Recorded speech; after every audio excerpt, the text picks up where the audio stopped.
Welcome to another lecture of quantum mechanics.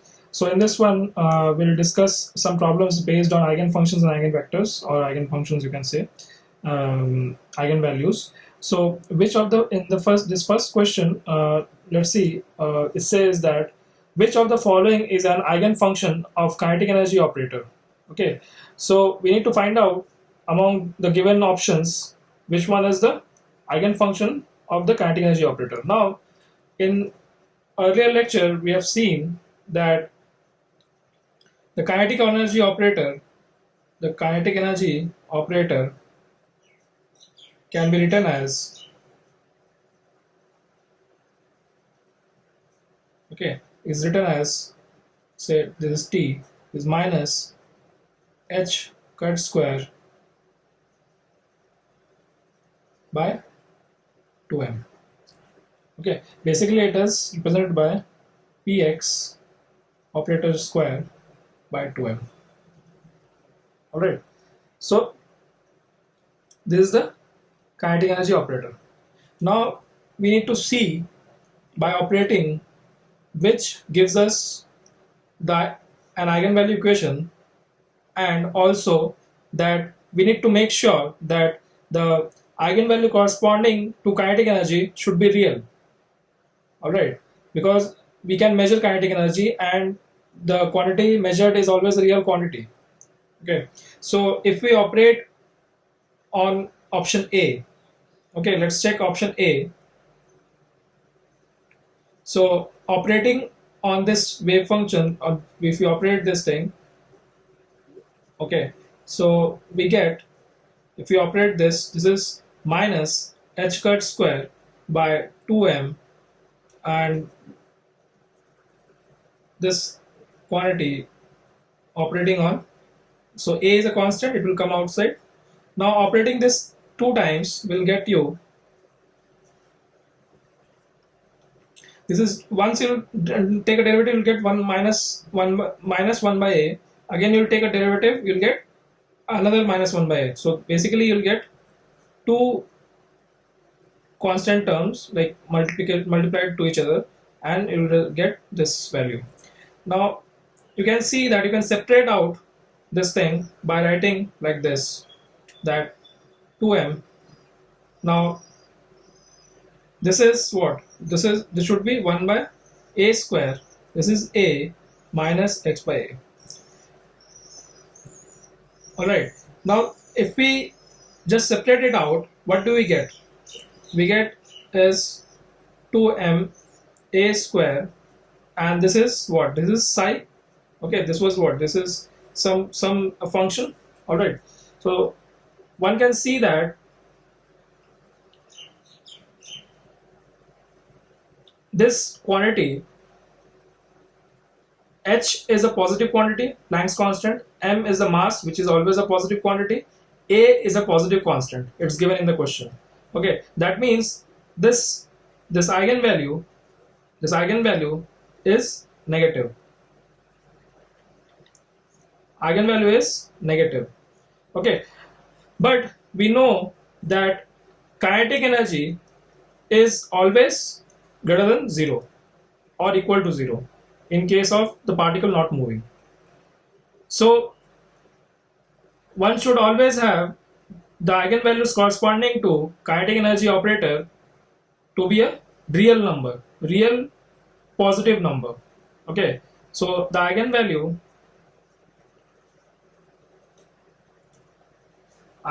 of kinetic energy operator should be real positive number.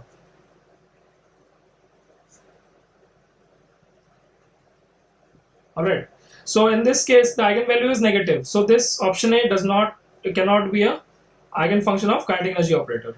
Next, let's check option B. We just operate it. We operate it on the function given. Say, let's call it psi1. This let's call it psi2. So if we operate this thing, so what we get is A. So it's a similar function, just with a positive sign in the power. So if we operate this, you'll get the capital A coming outside as a constant. So this is x by A. Now this will give you minus h square by 2m a. Now if you take derivative twice, you'll get 1 by a whole square e x by a. Now if you club all the constants together, so you get, now this was the a here. Oh, okay, a is combined into psi 1. All right, so it's correct. Now this one you have is exa, or you can write minus h square by 2ma square. This is psi 2. Okay, so this is, again, you can see that constants here are all, h is a constant, h cross is a constant, m is a constant, a is a constant, all are positive numbers. Okay, so this is again, this eigenvalue is again negative. Alright, that means it cannot be an eigenfunction of kinetic energy operator. Alright, so the correct option is none of these. Now this is a very basic and interesting question. Okay, it was asked in, I think, BHU. So if psi 1 and psi 2 are eigenvectors of an operator A with eigenvalues 1 by 2 and minus 1 by 2 respectively, then, okay, so it's been given, so let's break down the question. Okay, so it's given that if A operates on psi 1, one gets 1 by 2 psi 1, and if A operates on psi 2, one gets 1 by minus 1 by 2 psi 2. So this is what the statement, the first statement converts to mathematically. All right. So we have constructed a new wave function that has been asked, that is A psi 1, B psi 2. Now we have to find out if A operates on psi, then what is the eigenvalue? Okay, we need to find out this quantity. So if you can write like this. This is A. This is, you write the wave function given. Now if you operate this, now A and B are complex numbers, so these are just constants. Okay, A, the operator does not operate on complex number, like it doesn't affect the quantum, the complex numbers. So in this case, so A comes outside, you have A psi 1, B A psi 2. So when you operate A on psi 1, what do you get? You get is 1 by 2 psi 1 plus, now in this case you have minus 1 by 2 psi 2. Okay, so in this case, if you write down, what do you get? You get 1 by 2. Now this is psi 1 minus B psi 2. So the thing is, this is not the same as this one. We have a minus sign here. Okay, these are two different wave functions if you in total. All right, not considering the individual ones, but the total, this total wave function, it's not same. So this is not equal to what we wanted. Okay, so let's apply, since we have been given two options, A or A square. So let's operate A again on this quantity. So we had already operated A, we again operate A. Okay, this actually becomes A square operating on psi. So if we operate this thing, so we have already found out this quantity. So that is, you can directly write down that minus, this is, sorry, not minus, this is A by 2 psi 1, and this is B by 2, there's a minus sign here, psi 2.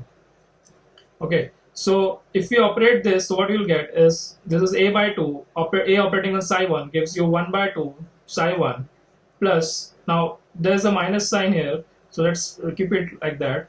So this is minus 1 by 2 psi 2. Okay, so if we simplify further, what we get is A by 4 psi 1, this is minus, this becomes plus b by 4 psi 2. Okay, so if we are able to separate a constant quantity here. This is, now we can write that this is psi, right? This is the same as this quantity. So we get back a eigenvalue equation when we operate a square on psi, where psi is a psi 1 plus b psi 2. Okay, so this is the lambda. Lambda is 1 by 4. Okay, so the correct option is D. Alright. So in this question, it's been asked that find the constant which makes this function an eigenfunction of this operator. Okay, so we also need to find its corresponding eigenvalue. So let's begin.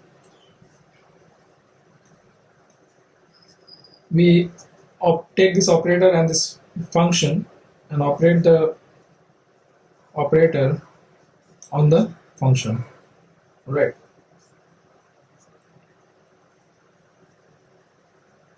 Now, after operating, we should have this kind of form. Right? Okay. But after operating this operator on this function, we should have this, which lambda is a constant, Alright. So this is what should we have, right? For it to be a eigenvalue equation. So if we operate it, let's see how it goes. The first step is just differentiate it twice. So let's do it once. So if you differentiate it once, so you have minus 2ax e to the power minus ax square. Alright, so minus b x square e to the power minus ax square equal to lambda a e to the power minus ax square. Now if you differentiate it again, now you differentiated this one, so this was minus 2a. What will happen is you'll like first it will take this first term will be like this, and the next term will be plus x minus 2 x ax to e to the power minus ax square. Alright, this is minus bx square, or sorry, e to the power minus ax square, and lambda e to the power minus ax square. So let's remove all this exponential terms from both sides. So what we have is minus 2a 1 plus, this will become, this is a minus sign, so let's keep the minus sign inside. So what will happen is minus 2ax square, right, minus, this is b x square equal to lambda. Now rearranging the terms, what we get is minus 2a. Now this is a minus, this is a minus, this will become plus 4a square x square minus b x square equal to lambda. Okay, so what we want is that the b should be independent, the lambda should be independent of x terms. Okay, so for it to be independent of x terms, we need that this term should go to 0. Okay, so we want that lambda is to be a constant quantity, and the constant term is minus 2a, others depend on x square. So we can clearly see that lambda should be minus 2a. Okay, we have received the eigenvalue, but we need to find out the value of b. Okay, then only we can say that the lambda is a constant and it's the eigenvalue of this operator with corresponding to this wave function. So when we equate this to 0, so what we get is 4a square x square minus bx square equal to 0. So b becomes 4a square. Alright, so this is the answer. So B option is correct. Now this is another interesting problem. If a wave function psi x satisfies the following relation, this is a relation given between for psi x, x psi x is equal to minus iota a square by h cut px psi x. Okay, where px is the momentum operator here. So what we need to do is just let's write down the explicit form of the momentum operator and see what the relationship looks like. So I'll remove this x part here for psi. Okay, so to make it look the more simpler, this is sorry.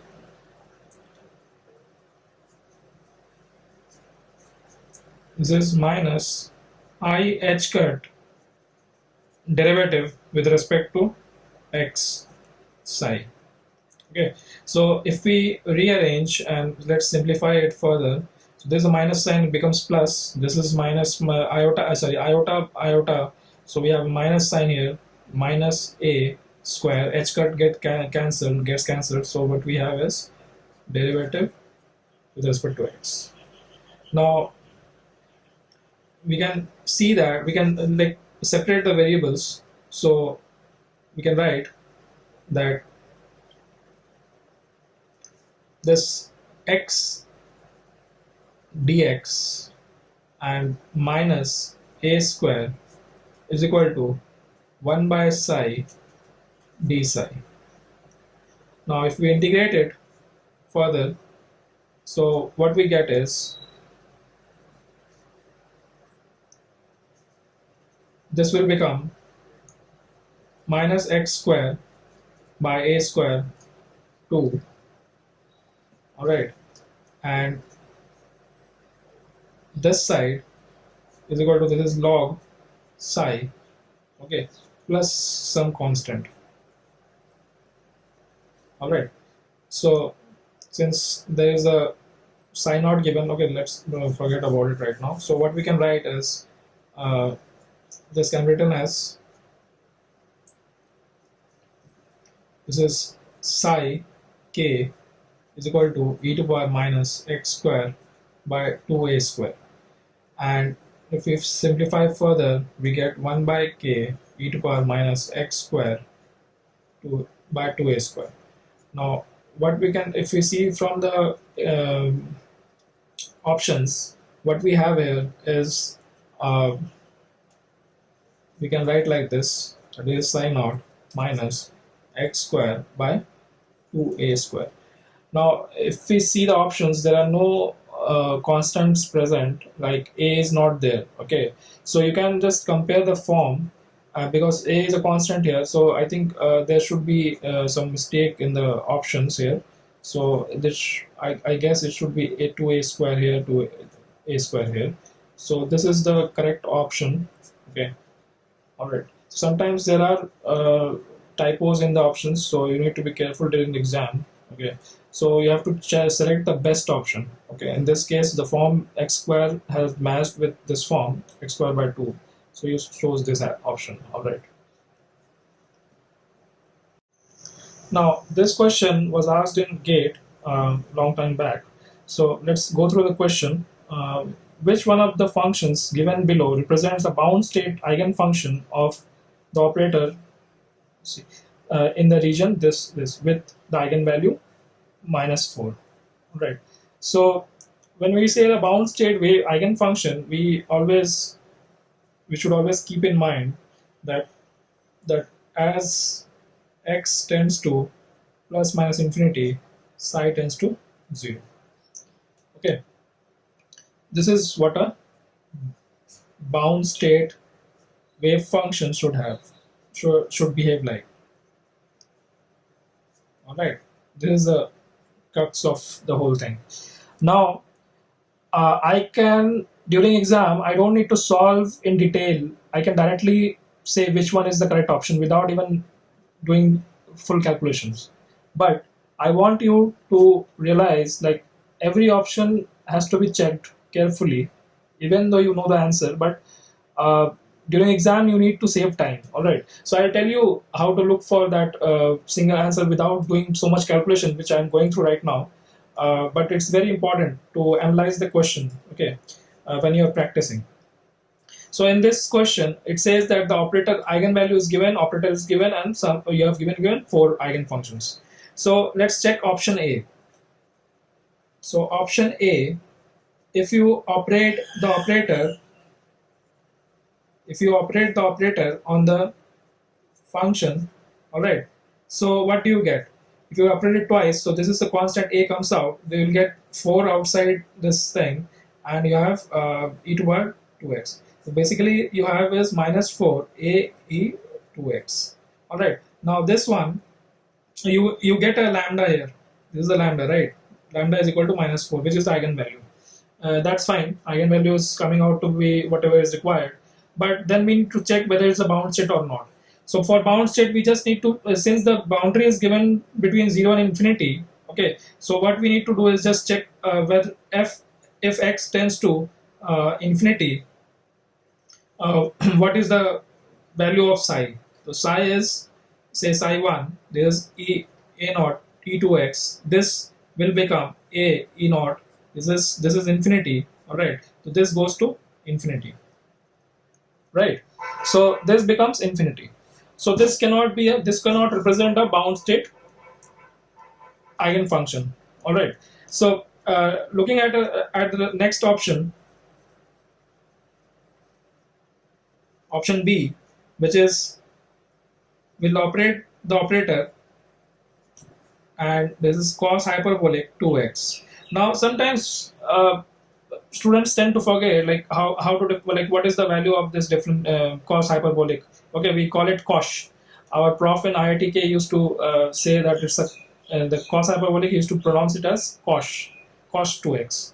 Okay, so in this thing, what we can do is, if you forget, you should remember the definition. That is, this is how we write the cos hyperbolic function. Okay, so if you differentiate it once, this is 1 by 2. This, if you differentiate it once, you get 2 e2x minus 2 e2y minus 2x. All right. So this 2 gets cancelled. Let's not cancel it right now. So this again will differentiate it. So we'll get 4 e2x minus, this will become plus because there's a minus sign above, e2y minus 2x. Now we can see that if you take out 4 outside and take 1 by 2 inside, so what we get is basically cos hyperbolic 2x, right? Okay, so here also, if you see the eigenfunction, so this is eigenvalue equation, because we are able to obtain the wave function again. So now eigenfunction again, this is lambda, all right. So this is fine, but can it represent a bound state wave function? So let's what we can do is we can plot the graph. Let's plot a cos hyperbolic graph. Okay, so 2x won't change much, but the form will remain the same. So what will happen is, so this is basically e to power 2x plus e to power minus 2x by 2. All right, so if we put x equal to 0, what is the value of this function? Say this function is psi 2. Now if you put x is equal to 0, psi 2 becomes, this is 0, this is 1, 1 plus 1, 1, 2, 2 by 2, 1. Okay, so the graph will cut somewhere here. Now if you put f minus x, like just to check whether it's a even function or not. So if we put minus x, then what will happen? This will become minus 2x plus this will become 2x by 2. So this is basically the same function. So this is fx. So this is an even function. Okay, cos hyperbolic is a even function. So it should be symmetric about y-axis. All right. And what happens when we put, so we have this plot, we add them both. So we have two plots, right? If we write like this is this, this is this. Okay, so we can draw this one, and add them up. So the first one, if you draw this one, this will look like this, somewhat like this. Okay, and if we draw this graph, this part, this will look like this. Okay, so this is x, this is psi2. Now this one, this is 0.5, right? If you add them up, since we are adding this, the function is addition of these two, the graph will look like this. At this point it will become 1 because both are half, and then it will slowly follow this line, and it will follow this line. So one can see that this is a graph of cos hyperbolic 2x. Okay, not exactly 2x, but cos hyperbolic. And this graph shows you that if x tends to plus infinity, okay, this psi 2 goes to infinity. Okay, it goes to infinity, and at 0, it's since we have the range is from 0 to infinity, we will take only this part. Okay, this half. All right, so this also diverges, and it cannot represent a bound state, right? Psi 2 cannot represent a bound state. Now let's check option C. We'll operate it again, the operator on the function given. So this is a naught e to power minus 2x is equal to minus 4 a naught e minus 2x. All right, because there are minus 2 square. Okay, so you'll get this. So lambda is again the same, and that's not an issue. Now we need to check whether it's a bound state wave function or not. So we for x tending to plus infinity, psi, this is say psi 3. What will happen to psi 3? This is a naught e to power minus 2x. This will be e to power minus, this is minus infinity. This goes to, plus infinity. There's a plus infinity, okay, not minus. So this is plus infinity. So this will become 0 because e to power minus infinity will be 0. Now so this can represent a bound state wave function, eigenfunction with the with eigenvalue this in this region. Now option D. Now let's plot this graph. Okay, if we differentiate this, sine hyperbolic, this is called sinh. My prof used to call it sinh 2x. Okay, so this will give you, if you differentiate it, like this will become. So there is a naught also, right? I forgot to write down the a naught. There's a constant out here. Everywhere there will be a naught. Okay, there's a naught here. There's a naught here also. Let's keep it outside. A naught. Now in this case, e to power 2x minus e to power minus 2x divided by 2. So when we operate it twice, I'm just like, if you can say this is minus, this will be a by 2 minus a naught by 2. If you differentiate it once, you get this is 2 e to power 2x minus, this will become let's keep it minus 2, and this will be minus 2x. All right, now again if you differentiate it, this becomes this is 4 e2x minus, this is minus, so this will become 4. Okay, this will become 4 e to power minus 2x. So if we rearrange, so give it minus 4 a naught, and this one sorry, and this one becomes e to power 2x minus e to power minus 2x by 2. So this basically gives us minus 4 a naught sine hyperbolic 2x or sinh 2x, okay, as my prof used to say. So this one gives you a lambda, that is fine, but let's check whether this and also gives you an eigenvalue equation, okay, that's also fine, but let's check whether it satisfies this thing, bound state eigenfunction or not. So for bound state, see, we can do the plot again. We can plot sine hyperbolic. So this is how we plot it. Okay, so we just write down the sine hyperbolic in this format. So this is psi 4. See, sine hyperbolic, if you try to check whether it's a or before that, we can just simply write down this thing, that sine hyperbolic is e to power minus e to power 2x minus e to power minus 2x by 2. Okay, so these are two functions, separate functions. We can draw them separately and add them up. Okay, draw them separately and add them up. So we can write down this as plus and minus we can put here. Okay, we can put the minus here. So what happens is basically you have a graph which is e to power minus e to power 2x. Okay, so this is say 1, this is 1, this will pass through this point through 0.5. Okay, now this will be the e to power minus e to power 2x. Now this graph, the other graph is e to power minus 2x, okay, with a minus sign. So e to power minus, this will this is basically this is e to power minus 2x, okay, by 2. This is 1, this is 0.5. Okay, now this one, if you take a minus sign there, so this graph becomes like this.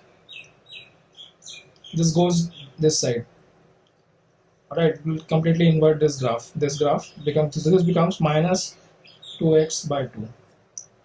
Okay, so we need to add them up. This graph, this graph, which is e to power 2x by 2, and this graph.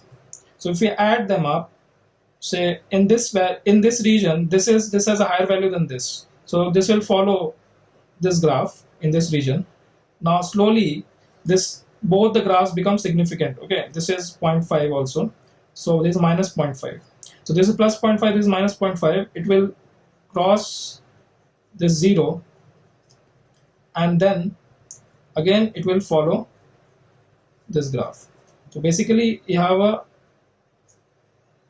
it's somewhat distorted, but you get the idea. All right, that how will it look. This is the graph. Okay, we can see that in the range x tending to plus infinity, this function psi4, okay, goes to infinity. Okay, this is blowing up, this will blow up. All right, so the correct answer is C, which we could have directly do without since all the functions give you same eigenvalue, we can directly just check for this condition and get the result, okay, without thinking so much about it. Okay, so thank you for watching. Have a great day. If you find these lectures useful, then please like, subscribe, and share with your friends.